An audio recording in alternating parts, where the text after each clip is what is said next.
ভোটের মুখে কংগ্রেস শাসিত পাঞ্জাবে মুখ্যমন্ত্রীর ভাইপোর বাড়িতে হানা দিল ইডি। সূত্রের দাবি, তার বাড়ি থেকে 4 কোটি টাকা বাজেয়াপ্ত করা হয়েছে। তার পরিচিত আরও এক ব্যক্তির কাছ থেকে মিলেছে 2 কোটি টাকা।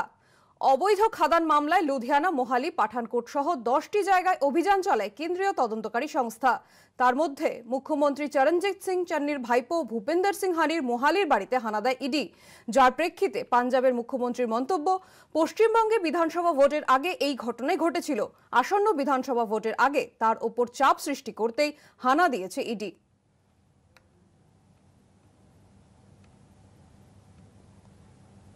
প্রথম দফায় গোয়ায় তৃণমূলের 11 জন প্রার্থীর তালিকা প্রকাশ করল অভিষেক বন্দ্যোপাধ্যায় পিকের ম্যারাথন বৈঠক। তৃণমূল প্রার্থীর তালিকায় গোয়ায় 2 প্রাক্তন মুখ্যমন্ত্রী, মহারাষ্ট্রবাদী গোমন্ত্রক পার্টিকে 10টি আসন ছাড়ল তৃণমূল।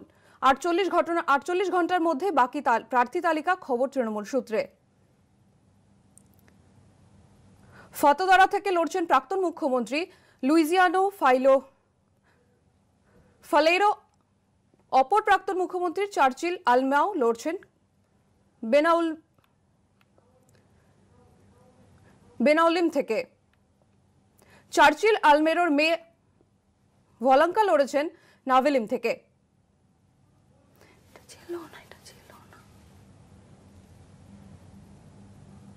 এই 10টা সিট এমজিপি অ্যানাউন্স অলরেডি করে দিয়েছে আমাদের, যেটা আমাদের অ্যালায়েন্স পার্টনার। আর আজকে প্রথম সিট আমরা 11টা লিস্ট অ্যানাউন্স করলাম। আমাদের যে এক্স মুখ্যমন্ত্রী ছিলেন লুইজিন ফেলেরো গোয়ার, তিনি আমাদের ন্যাশনাল ভাইস প্রেসিডেন্ট, উনি ফটোরা সিট থেকে লড়বেন। আমাদের যে স্টেট প্রেসিডেন্ট কিরণ কান্ডোলকার, উনি আলদোনা সিট থেকে লড়বেন। আর বাকি 9টা সিটে আমরা অ্যানাউন্স করে দিয়েছি। চার্চিল আলেমো উনি লড়ছেন বেনলি থেকে, ওনার মেয়ে লড়ছেন নাভেলি থেকে। রাজু কাবরাল নুভে থেকে লড়ছে, ডক্টর জর্সন কনকোলেম থেকে লড়ছেন। আর বাকি যেগুলো আছে সেন্তান্দ্রি থেকে আজকে আমাদের গোয়া ফরওয়ার্ড পার্টি থেকে জয়েন করেছে জগদীশ বোবে, উনি লড়ছেন। তো I think for the first list this is been a very good beginning. 11টা আমরা অ্যানাউন্স করেছি, আর বাকি 48 ঘন্টা পর 2-3 দিনের মধ্যে সেকেন্ড। সো আমাদের এমজিপির 10টা আর আমাদের 11টা মিলে 40-এর মধ্যে 21টা সিট আমরা অ্যানাউন্স করে দিয়েছি। ফেব্রুয়ারি মাসের শুরুতেই হতে চলেছে তৃণমূলের সাংবিধানিক নির্বাচন। সম্পূর্ণ কোভিড বিধি মেনে নেতাজি ইনডোর স্টেডিয়ামে এই নির্বাচন হবে। তৃণমূল সূত্রে খবর, দলের সংবিধান সংশোধন করে নেওয়া হতে পারে একাধিক গুরুত্বপূর্ণ সিদ্ধান্ত, যদিও এ নিয়ে কটাক্ষ করতে ছাড়েনি বিজেপি।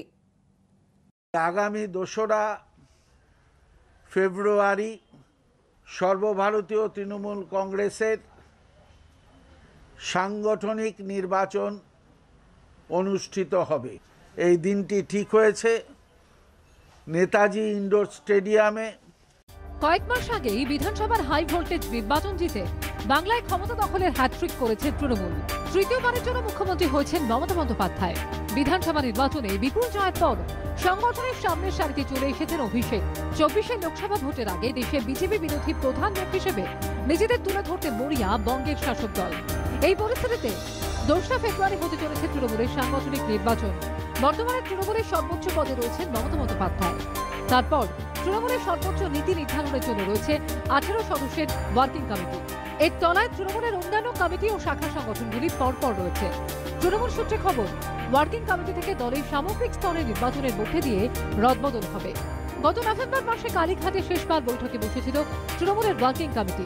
তখন দলের শীর্ষ নেতারা দলের সংবিধান সংশোধন করা হবে বলে ইঙ্গিত দিয়েছিলেন। এই প্রেক্ষাপটে তৃণমূল সূত্রে খবর, সংবিধান সংশোধন করে মমতা বন্দ্যোপাধ্যায়কে আজীবন দলের চেয়ারপারসন করা হতে পারে। তার হাতে দেয়া হতে পারে বিশেষ ক্ষমতা। এছাড়া তৃণমূলে একটি জাতীয় পরিষদ গঠন করা হতে পারে। তাতে নির্বাচিত সদস্যদের পাশাপাশি মনোনীত সদস্যরাও থাকতে পারেন।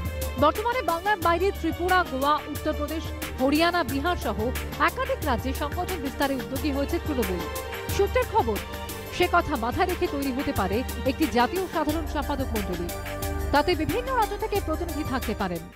কনস্টিটিউশনে যতদিন ধরে আমাদের 5 বছর অন্তর অন্তর করার কথা, আমাদের 2017-তে হয়েছিল। আমাকে সর্বভারতীয় তৃণমূল কংগ্রেসের এই নির্বাচনে, সাংগঠনিক নির্বাচনের রিটার্নিং অফিসার হিসাবে নিয়োগ করেছেন। করোনা বিধি মেনে আমরা আমাদের সাংগঠনিক নির্বাচন তার দিন ঘোষণা করলাম 25 তারিখের মধ্যেই কারা ডেলিগেট এবং অবজারভার হবেন তাদের পূর্ণ তালিকা আমি তৈরি করব।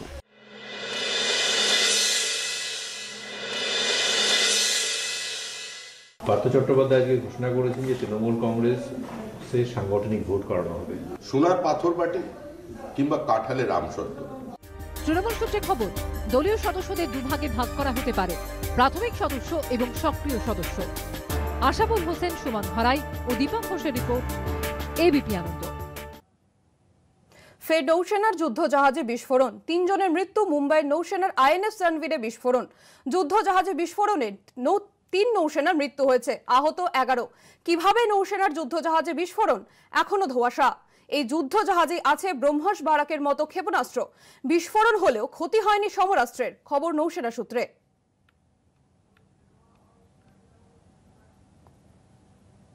ভর দুপুরে মল্লিক বাজারে বন্ধ সিনেমা হলে বিধ্বংসী আগুন, পুড়ে ছাই স্ক্রিন ও অনেক আসন। বিদ্যুৎ সংযোগ না থাকা সত্ত্বেও কিভাবে আগুন, উঠছে প্রশ্ন। আগুন লাগানো হয়েছে বলে দাবি স্থানীয় বাসিন্দাদের একাংশের। দমকলের 10টি ইঞ্জিনের চেষ্টায় 1.5 ঘন্টায় আগুন নিয়ন্ত্রণে আসে। কলকাতার বুকে ফের ভয়াবহ অগ্নিকাণ্ড। ফের আগুন লাগলো বন্ধ সিনেমা হলে, পুড়ে ছাই হয়ে গেল স্ক্রিন, ভেঙে পড়ল টিনের চালের একাংশ। মল্লিক বাজারের পার্ক শো হাউসে অগ্নিকাণ্ডের ঘটনা ফিরিয়ে আনলো বসুশ্রী পুরবীর সেই ভয়ঙ্কর স্মৃতি। তবে হলটি বন্ধ থাকায় কেউ হতাহত হননি। মঙ্গলবার দুপুর 2টো নাগাদ আগুন লাগে পার্ক শো হাউসে। আগুনের ভয়াবহতা ধোঁয়ার উচ্চতা দেখে টের পাওয়া যায়। সূত্রের খবর, প্রথমে হলের দোতলায় আগুন লাগে, সেখান থেকে ছড়িয়ে পড়ে লেলিহান শিখা। এখনো পর্যন্ত আমরা ঠিক সেই জায়গাতে রয়েছে, এখানে অগ্নিকাণ্ডের ঘটনা ঘটেছে। অতনুকুণ্ড ক্যামেরা পার্সনকে বলছি দেখানোর জন্য যে আগুন লাগার যে ঘটনা, সেই ঘটনা এই যে ঠিক সিনেমা হল, এই পার্ক হাউস সিনেমা হল বন্ধ অবস্থায় ছিল, সেখানে সিট অবধি জ্বলছে। তার সঙ্গে সঙ্গে এখানে যে বিভিন্ন যে কাঠের যে এখানে পাটাতন করে যে সাইডে যে লাগানো ছিল, সেটাও সম্পূর্ণ সেখান থেকে ধোঁয়া বেরোচ্ছে। আগুন নিয়ন্ত্রণে আনতে ঘটনাস্থলে আসে দমকলের 10টি ইঞ্জিন, কিন্তু আগুন নেভাতে মাঝে মধ্যে বাধার মুখে পড়তে হয় দমকল কর্মীদের। দমকলের কর্মীরা এখানে কিন্তু অত্যন্ত ঝুঁকি নিয়ে এখানে কাজ করছেন এবং এই মুহূর্তে সরাসরি দেখতে পেলেন যে এখানে কিন্তু ওপর থেকে একটা অংশ ভেঙে পড়েছে, এই যে টিনের চাল রয়েছে সেই টিনের চাল কিন্তু ভেঙে পড়ছে। পাশেই টিনের চাল ভেঙে পড়লো, ওখানে আগুন জ্বলছে। এখনো আমরা আগুনের শিখা দেখতে পাচ্ছি দূরে। পার্ক শো হাউসের আশপাশে রয়েছে একাধিক বহুতল, কাছেই রয়েছে ইনস্টিটিউট অফ নিউরোসায়েন্সেসের মতো হাসপাতাল, কিন্তু দমকলের তৎপরতায় আগুন আশপাশে ছড়ায়নি। করোনা আবহে দীর্ঘদিন ধরেই বন্ধ ছিল সিনেমা হলটি। সূত্রের খবর, বিদ্যুৎ সংযোগ বিচ্ছিন্ন ছিল। তাহলে আগুন লাগলো কিভাবে? দমকল ও ফরেনসিক বিভাগ বিষয়টি খতিয়ে দেখলেও স্থানীয় বাসিন্দাদের একাংশ অগ্নিকাণ্ডের পিছনে অন্তর্ঘাত থাকতে পারে বলে মনে করছেন। না, কেউ ছিল না, অনই ছিল না, হল বন্ধ ছিল টোটাল। আচ্ছা, আর এইটা কেউ আগুন লাগিয়েছে কেন? পাওয়ার সাপ্লাইও নেই এখানে, টোটালি নিয়ন্ত্রণ। আগুন আর কিচ্ছু নেই এখন, আমাদের ওই জাস্ট কুলিং ডাউন যেগুলো প্রসেস সেটাই চলছে। ওপরে সেটটা যেটা আছে সেটা তো কিছুটা কোলাপস করেছে, তো নিচে যে অ্যাকচুয়ালি কিছুই না, সিটগুলো যেগুলো আছে সিটের ওই ছোবড়া বা এই জাতীয় জিনিসগুলো জ্বলেছে, সেইটারই স্মোক হয়েছে। প্লাস ফল সিলিং ছিল, সেইটার যেটা স্মোক হয়েছে সেটাকে আমাদের এখন টোটালি কুলিং ডাউন করা হচ্ছে, আর আগুন ছড়াবার কোনো চান্স নেই। দুপুর 3:30 নাগাদ আগুন নিয়ন্ত্রণে আসে, তবে সিনেমা হল কর্তৃপক্ষের তরফে অগ্নিকাণ্ড নিয়ে কোনো প্রতিক্রিয়া পাওয়া যায়নি। আবির দত্ত, অর্ণব মুখোপাধ্যায় ও সত্যজিৎ বৈদ্য রিপোর্ট, এবিপি আনন্দ। স্কুল পড়ুয়াদের পাশাপাশি স্কুল ছুটদের ভ্যাকসিনেশনে তৎপরতা বাড়ল কলকাতা পুরসভা। স্কুল ছুটদের চিহ্নিত করে যাতে পুরসভায় ভ্যাকসিনেশন সেন্টারে হাজির করা যায়, তার জন্য কাউন্সিলরদের প্রচারে জোর দিতে বলা হয়েছে। 15 থেকে 18 বছর বয়সীদের ভ্যাকসিনেশনে নজরে স্কুল ছুটরা, তার জন্য প্রচারে জোর দিচ্ছে কলকাতা পুরসভা। স্কুল ছুটদের চিহ্নিত করে তাদের ভ্যাকসিনেশন সুনিশ্চিত করতে কাউন্সিলরদের উদ্যোগী হতে নির্দেশ দিয়েছেন মেয়র। কলকাতা পুরসভা সূত্রে এমনই খবর।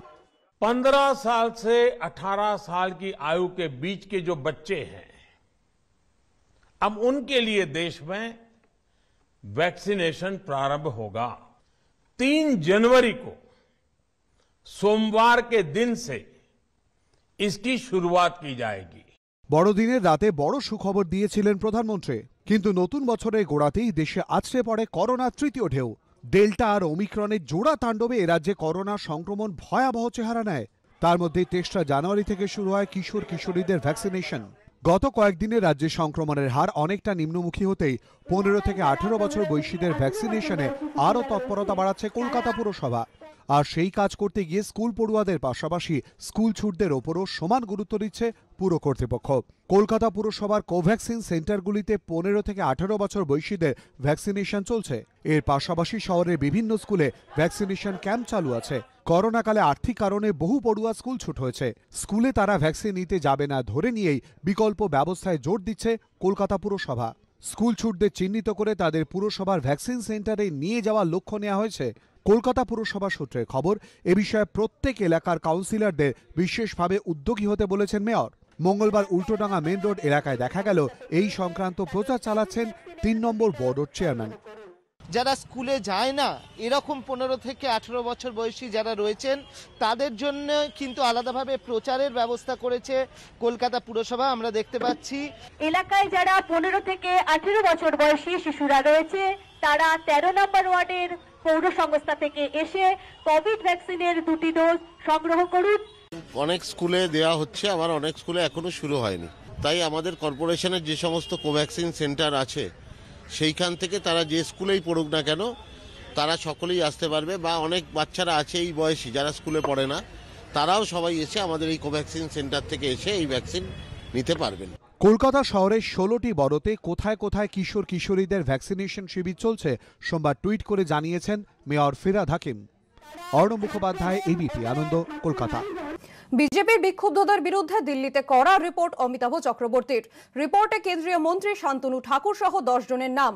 দল ভাঙানোর মতো কাজ করা হচ্ছে, বিক্ষুব্ধদের কারণে দল কালিমা লিপ্ত হচ্ছে। বিএল সন্তোষের কাছে রিপোর্ট সংগঠন সম্পাদক অমিতাভ চক্রবর্তীর। এই বিষয়ে বিস্তারিত জানবো, আমাদের প্রতিনিধি দীপক ঘোষ রয়েছেন আমাদের সঙ্গে। দীপক, আর কি কি বলা রয়েছে রিপোর্টে? রিপোর্টে যাবতীয় তৎপরতা তুলে ধরা হয়েছে।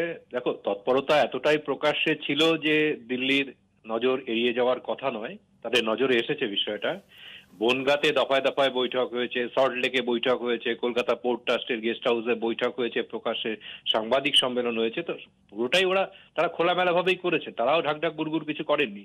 তো সুতরাং দিল্লির নেতৃত্বের কাছে বিক্ষুব্ধের এই তৎপরতা সম্পর্কে যখন তারা জানতে পারেন, তারা নিয়ম অনুযায়ী তারা রাজ্য নেতৃত্বের কাছে বিষয়টা জানতে চান, সংগঠন সম্পাদকের কাছে বিষয়টা জানতে চান, তার কাছে কি হয়েছে। তিনি গোটা তৎপরতা সম্পর্কে ভিডিও, পেপার কাটিং বিভিন্ন সেগুলো পাঠিয়ে দিয়েছেন। পাঠিয়ে দিয়ে তিনি যেটা মূল্যায়ন করেছেন সেটা হচ্ছে এই যে তৎপরতা দীর্ঘ সময় ধরে চলছে সেটা আখেরে দল কালিমা লিপ্ত হচ্ছে এবং এটা দল ভাঙার শামিল এই তৎপরতাটা, এই মন্তব্য করেছেন তিনি। এখনো পর্যন্ত কেন্দ্রীয় নেতৃত্ব এই রিপোর্টের পরিপ্রেক্ষিতে কোনো ব্যবস্থা নেবে কিনা, কি ধরনের পদক্ষেপ দেবে তাদের মনোভাব স্পষ্ট করেনি, তবে রিপোর্ট দিল্লির নেতৃত্বের কাছে পৌঁছে গিয়েছে। ধন্যবাদ দীপক। ভোটমুখী গোয়ায় পর্যটনে করোনার ধাক্কা, হু হু করে কমছে পর্যটকদের সংখ্যা।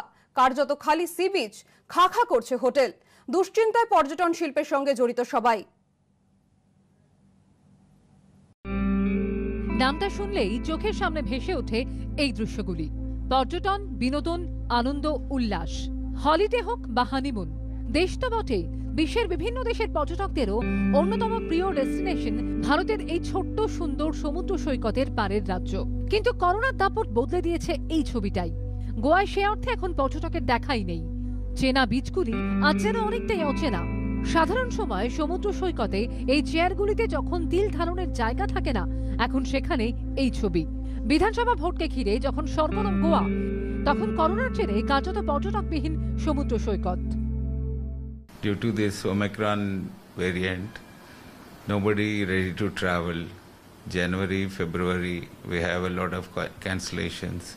More than, for me, as 500 passenger cancellation to Goa. কেন্দ্রীয় স্বাস্থ্য মন্ত্রকের মঙ্গলবারের পরিসংখ্যান বলছে, গত 24 ঘন্টায় গোয়ায় 550 বেশি অ্যাক্টিভ কেস বেড়ে হয়েছে প্রায় 22,000। মৃত্যু হয়েছে 6 জনের। গোটা দেশে করোনার তৃতীয় ঢেউ আছড়ে পড়ায় গোয়া থেকেও মুখ ফিরিয়েছেন পর্যটকরা। ফলে মুখ থুবড়ে পড়েছে পর্যটন শিল্প, খা খা করছে হোটেল রিসর্টগুলিও। পরিসংখ্যান বলছে গোয়ার জনসংখ্যা প্রায় 18 লক্ষ, কিন্তু প্রতি বছর ভিন রাজ্য থেকে 70 লক্ষ এবং 10 লক্ষ বিদেশি পর্যটক আসেন এখানে। কিন্তু এখন আসছেন নামমাত্র। ভোট পর্ব মিটে গেলে এবং করোনার তৃতীয় ঢেউ স্তীমিত হলে ফেব্রুয়ারি শেষে আবার হয়তো সুদিন ফিরবে এই গোয়ার। মানুষের অনিবার্য গন্তব্য হয়ে উঠবে এই সমুদ্র সৈকত। গোয়া থেকে ক্যামেরায় উজ্জ্বল ঘোষের সঙ্গে কৃষ্ণেন্দু অধিকারী, এবিপি।